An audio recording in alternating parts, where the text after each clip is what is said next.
Hello mga ka-idol, mayang adlaw na tutanan. So na sabta no. So karon pa gyud ta balik og upload no kay medyo gilay-laay man sabta og upload din wa maghihapoy na hitabo.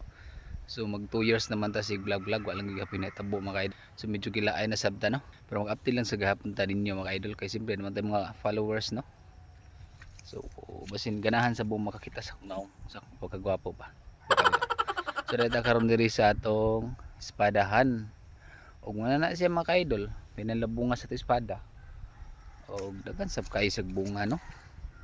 So human na maron ang New Year. So medyo yung ubos-ubos sa sab kay pisipo di kay sab kay ubos ang piso espada mga ka-idol. Pero ubos-ubos gid no. Pero okay pa kaya mga ka-idol eh. Fights pa kaya no.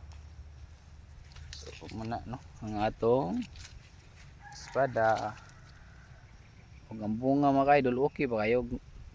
Apoy daghan sa mga buwak diha. So ang ato adsal so di jud kay okay mga idol kay go sa mites ba. Ang ulot.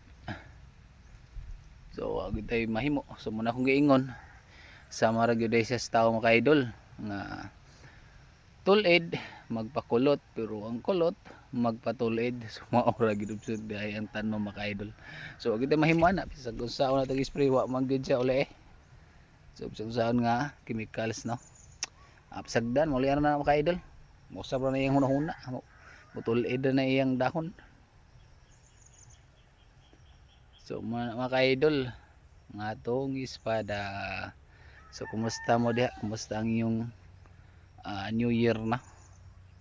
So bag-o na sab ang tuig. So manikay sikay na sab tanos sa tibok tuig no.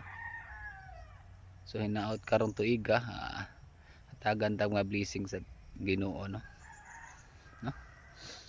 Laban lang kita kanunay no, anak gyud kinabuhi ba. No? So di kita mo wadag pudlaon mintas buhi pa, no? So mga ka-idol. So mga to daghang salamat ug amping mo tanan. Bye-bye.